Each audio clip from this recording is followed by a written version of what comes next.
नमस्कार, मेरा नाम भाऊ तोरसेकर। आप देख रहे हैं प्रतिपक्ष। दोस्तों, मैं बोल रहा हूँ, आज की तारीख 1 मार्च है। 1 मार्च है, यानी कि 6 महीने हो चुके हैं और 80 दिन बचे हैं। 80 दिन किसके लिए बचे हैं? जिस दिन लोकसभा चुनाव का मतदान 7-8 दौर का मतदान खत्म होकर 2-3 दिन बाद पूरी 543 सीटों की मतगणना ना होगी, उस दिन के लिए अब सिर्फ 80 दिन बचे हैं। मार्च, अप्रैल और मई के 20 दिन, मतलब 80 दिन बचे। 20 मई के आसपास कभी मतगणना का तारीख दिन होगा, मतलब लोकसभा चुनाव के नतीजे आने के लिए अब सिर्फ 80 दिन बचे हैं। यानी कि उम्मीदवार पहले दौर का जो मतदान होगा, उस मतदान के लिए अब सिर्फ 50 दिन बचे हैं, ऐसा हम मान सकते हैं। अगर 7 दौर का मतदान होना है तो उसके लिए कम से कम 45 दिन लगेंगे। अगर हम 80 से पीछे 45 दिन आ जाते हैं तो बचते हैं 35 दिन। 35 दिन बचते हैं। इसका मतलब ये है कि पहला पर्चा, पहले दौर के मतदान का उम्मीदवार का पर्चा भरने के लिए अब सिर्फ 2 हफ्ते भी नहीं, 1 हफ्ता बचा है। शायद इस हफ्ते के आखिर तक, यानी 7 या 10 मार्च तक चुनाव आयोग लोकसभा चुनाव का टाइम टेबल घोषित करेगा। और जिस दिन टाइम टेबल घोषित होता है उसी दिन से आचार संहिता, कोड ऑफ कंडक्ट लागू होता है। और उसी दिन से पहले दौर का या 1-2 दिन के बाद पहले दौर का जो वोटिंग मतदान होने वाला है, उसके पर्चे भरने की पहले दिन की तारीख घोषित होती है। तो कहने का मतलब ये कि लोकसभा 2024 के चुनाव के नतीजे आने के लिए अब सिर्फ 80 दिन बचे हैं और आज 1 मार्च है, यानी 3 महीने भी नहीं बचे हैं। तो 6 महीने पीछे जाने के लिए मैं क्यों बोल रहा हूं? 6 महीने पहले की क्या बात है? 80 दिन और 6 महीने, ये मैंने शुरू में बोल दिया। तो 80 दिन के बाद नतीजे आने वाले हैं और 6 महीने पहले, यानी 6 महीने का मतलब 180 दिन होते। समझ लीजिए आप, 30 दिन का महीना अगर हम मानते हैं तो 6 महीने के दिन 180 होते। यानी 180 दिन पहले 1 सितंबर को मुंबई के हयात होटल में जो इंडी अलायंस का एक सम्मेलन हुआ था, 28 पार्टियों के नेता वहाँ इकट्ठा हुए थे और उन्होंने इंडी अलायंस जो बनाई थी बीजेपी के खिलाफ, जो 28 पार्टियां हैं उनकी एक अलायंस बन गई, जिसमें सबसे बड़ी पार्टी कांग्रेस थी। और उन्होंने तय किया था कि मोदी को सत्ता से हटाने के लिए और चुनाव में बीजेपी को हराने के लिए हम एकजुट होकर लड़ेंगे और एक के सामने एक उम्मीदवार खड़ा करके वोट का बंटवारा रोक करके हम मोदी को 2024 के चुनाव में हरा देंगे। ये बात 1 सितंबर 2023 को फाइनल हुई थी मुंबई के हयात होटल में, जिसके यजमान उद्धव ठाकरे और शरद पवार थे। आज 1 मार्च है, इसका मतलब वो जब निर्णय हुआ था उसको 6 महीने हो गए, 180 दिन हो गए। और 180 दिन के बाद भी आज तक जो 28 पार्टियां थी उनमें से कितनी बची है, इसका अनुसंधान होना ज़रूरी है।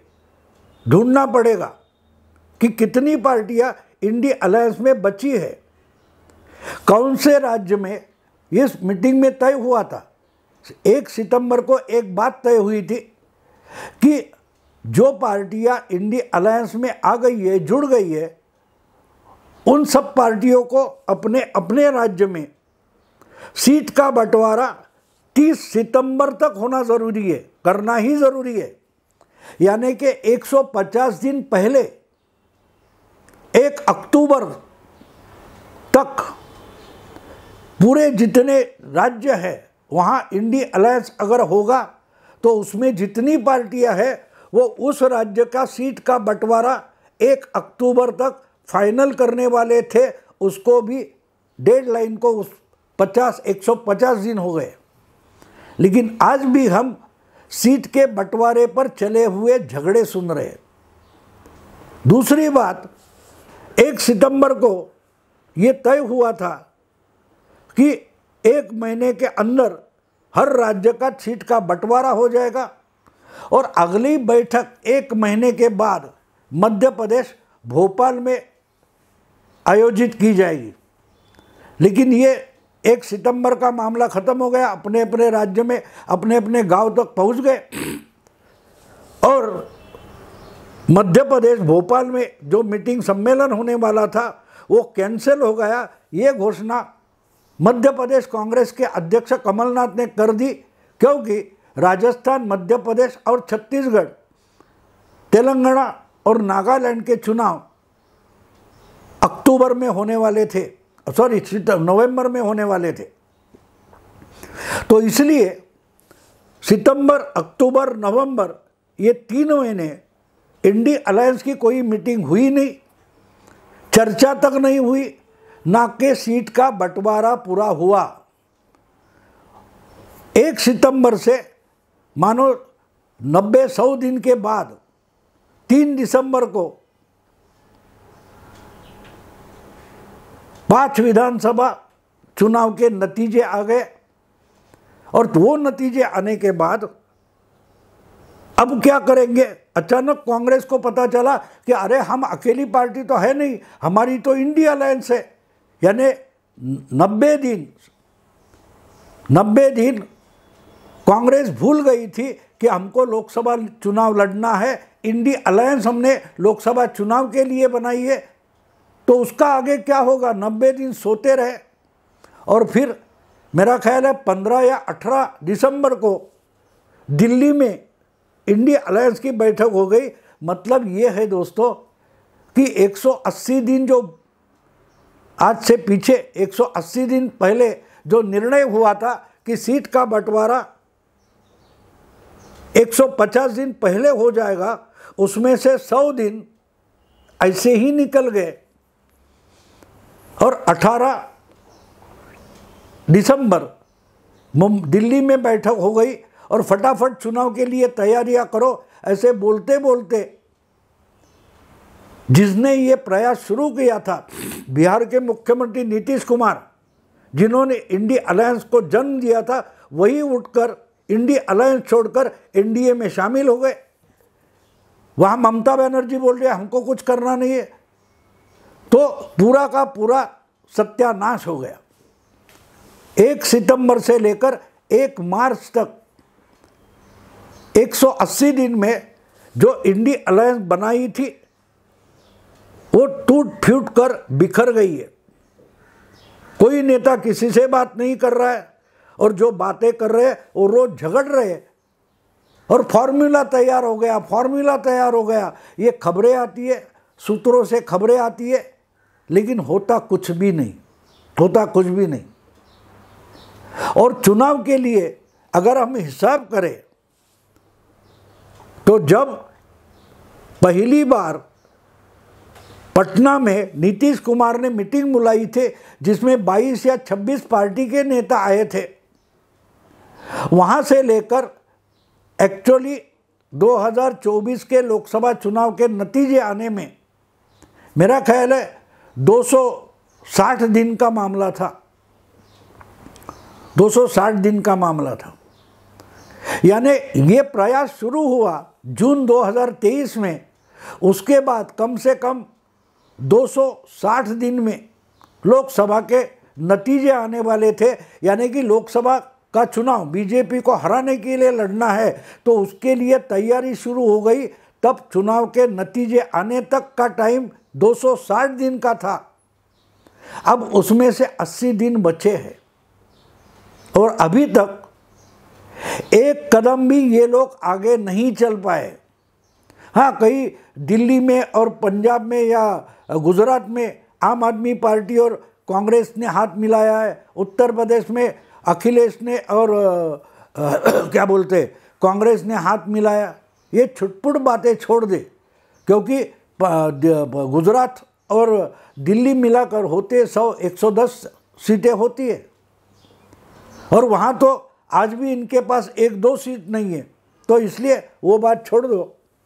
बच्चे 80 दिन है दोस्तों, 80 दिन लोकसभा के 2024 के नतीजे आने के लिए सिर्फ 80 दिन बचे हैं। और जब मैं बोल रहा हूँ, मेरा ख्याल है कि कुछ घंटों बाद बीजेपी के पहले 100 या 150 उम्मीदवारों की लिस्ट जारी होने वाली है। यानी बीजेपी को हराने के लिए 180 दिन पहले शुरुआत हो गई तैयारी करने की, और अभी तक कुछ भी नहीं हुआ है। ना इंडी अलायंस एक कदम आगे चल पाई है, लेकिन ना इंडी अलायंस को हराने के लिए ना और किसी के लिए बीजेपी अपना काम कर रही थी। और बीजेपी ने जीतने के लिए 150 सीटों का चुनाव क्षेत्र ढूंढ लिया है, उसके उम्मीदवार तक तय कर लिए। और इंडी अलायंस के लिए कौन सा चुनाव क्षेत्र किस पार्टी को मिलने वाला है, इसका भी अभी कुछ तय नहीं हुआ है। तो आप समझ सकते हो 80 दिन के बाद जो नतीजे आएंगे वो कैसे आने वाले हैं, क्योंकि आज भी इंडी अलायंस में किसी को पता नहीं है कि वो कौन से चुनाव क्षेत्र से लड़ने वाला है, कौन सी पार्टी से लड़ने वाला है, कौन सी पार्टी दोस्त है साथ में आकर मदद करेगी, और कौन सी पार्टी हराने के लिए बगावत करने वाला बागी उम्मीदवार खड़ा करेगी। इसका तक इंडी अलायंस में किसी भी पार्टी को पता नहीं है।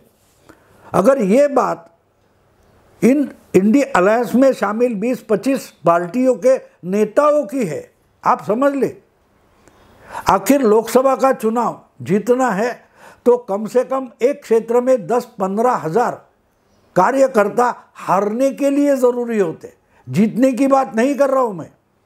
एक लोकसभा चुनाव क्षेत्र इतना फैला हुआ और बड़ा होता है कि वहाँ आपको चुनाव सिर्फ लड़ना है और हारने के लिए लड़ना है। फिर भी 8-10 हज़ार कार्यकर्ताओं की फौज आपके साथ होनी चाहिए, और जीतना है तो कम से कम 15 से 20 हज़ार कार्यकर्ता कुछ महीने से आपके चुनाव के लिए लड़ने के लिए तैयार होने चाहिए। इसमें से कुछ भी आज इंडी अलायंस के पास है नहीं, क्योंकि पता ही नहीं उम्मीदवार किस पार्टी का है, किस पार्टी को चुनाव क्षेत्र जाने वाला है, उसमें से कौन सा चेहरा उम्मीदवार बनकर सामने वाला आने वाला है। जब उम्मीदवार तय होता है तो उसकी एक कमेटी बनती है और उस कमेटी से सूत्र संचालन चलता है कि भाई कार्यकर्ताओं का संगठन किस ढंग से चुनाव क्षेत्र में इस्तेमाल होगा, कौन सी पार्टी साथ देगी, कौन सी नहीं देगी, उनके कार्यकर्ता साथ, ये सब जो माहौल है इसके लिए कम से कम 3 महीने का समय लगता है। और अगर टॉप के नेता पार्टी के ये तय नहीं कर पा रहे कि चुनाव क्षेत्र कौन सा हमारा है, वहाँ के कौन से कार्यकर्ता साथ में आएंगे, तो ये मामला अगर मतदान के दिन तक तय नहीं होगा तो नतीजा पहले दिन से साफ है। जहाँ जहाँ जिस पार्टी की ताकत पहले से है, यानी को ये समस्या 15-20 चुनाव क्षेत्र ऐसे है कि जहाँ अखिलेश को प्रॉब्लम नहीं है, बिहार में तेजस्वी यादव को प्रॉब्लम नहीं है, क्योंकि उनको मालूम है ये 10-15 चुनाव क्षेत्र मेरी पूरी ताकत है, मैं लड़ जाऊंगा।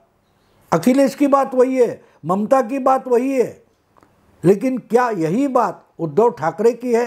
क्या यही बात मध्य प्रदेश या और कहीं कांग्रेस की है?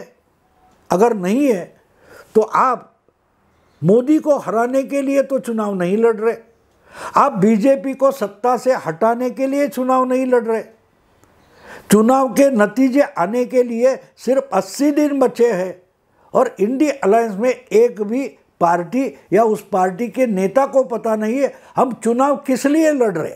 हाँ, बोला जाएगा डेमोक्रेसी, गणतंत्र बचाना है, संविधान बचाना है, इसके लिए मोदी को हराना है, बीजेपी को हटाना है, लेकिन उनको हटाने के बाद सरकार भी तो बनानी पड़ेगी और सरकार बनाने के लिए चुनाव जीतना पड़ता है।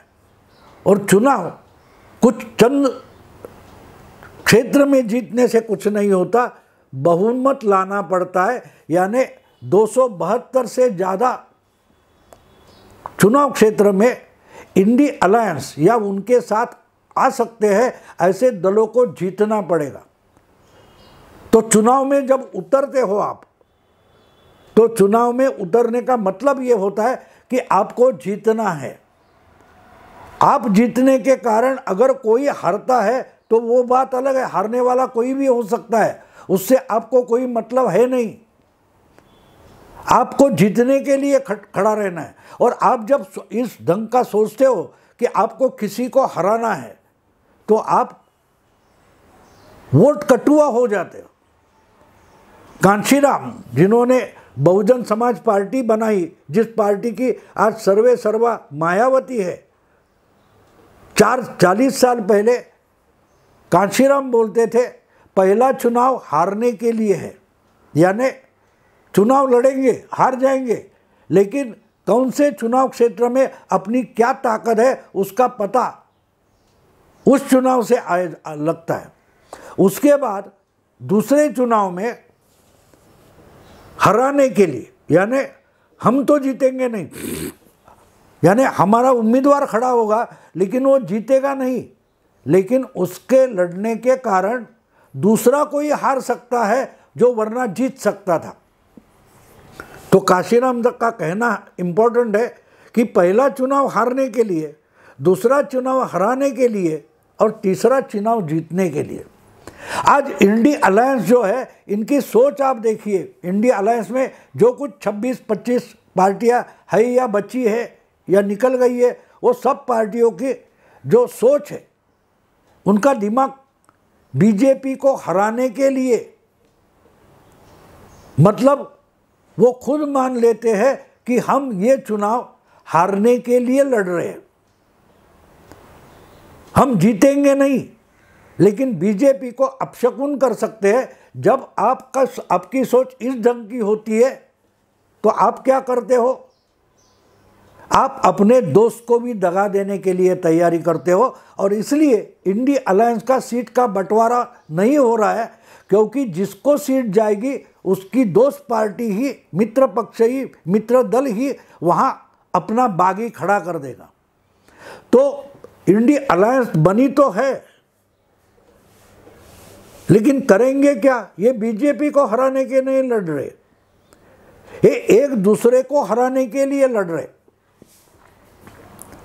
उनको पता नहीं है किसको हराना है, उनको पता नहीं कि चुनाव जीतने के लिए होता है। और बचे हैं सिर्फ 80 दिन। अगर 180 दिन में आप सीट का बंटवारा तक नहीं कर सकते तो अब बचे हुए 30, 35, 45, 50 दिन में आप वोटर के पास कैसे पहुंचेंगे? आज आपको उम्मीदवार तक पता नहीं है। जिस दिन उस चुनाव क्षेत्र का विड्रॉवल, यानी पर्चा भरे और विड्रॉ करे या ना करे, जो बचे हुए उम्मीदवार हैं उनकी लिस्ट नहीं बन सकती, तब तक इंडिया अलायंस का सीट का बंटवारा हो ही नहीं सकता। और अगर बंटवारा हो भी जाए तो आपके मित्र दल का या अपनी ही पार्टी का कोई बागी खड़ा हो जाए तो आपको इंडिया अलायंस का टिकट मिल गया, इससे कोई मतलब नहीं रहता। तो आपकी हार चुनाव आयोग ने डिक्लेयर करने में सिर्फ एक 80 दिन अभी बचे हैं। मैंने ये इसलिए आपको बताया कि ये लोग सीरियस नहीं है। हराना एक बात होती है, लेकिन बनाना भी कोई बात उससे ज़्यादा इम्पोर्टेंट होती है। मोदी को हराओगे तो अराजक पैदा हो जाएगा, केओस हो जाएगा। लोगों को केओस नहीं चाहिए, आम इंसान को ज़िंदगी में स्टेबिलिटी चाहिए, और स्टेबिलिटी का मतलब कानून व्यवस्था का राज, और कानून व्यवस्था स्टेबल गवर्नमेंट दे सकती है, बहुमत की सरकार दे सकती है। इसलिए मोदी को हराने वाले या हराना चाहते हैं उन लोगों को जीतने की सोचना ज़रूरी है। मोदी के हराने की मत सोचो, आप अपनी गवर्नमेंट बनाने की सोचो, और ये सब 80 दिन में कैसे होगा ये सोचो। दोस्तों अभी यही रुकता हूँ, अगर पसंद है तो लाइक कीजिए, शेयर कीजिए, सब्सक्राइब कीजिए। नमस्कार।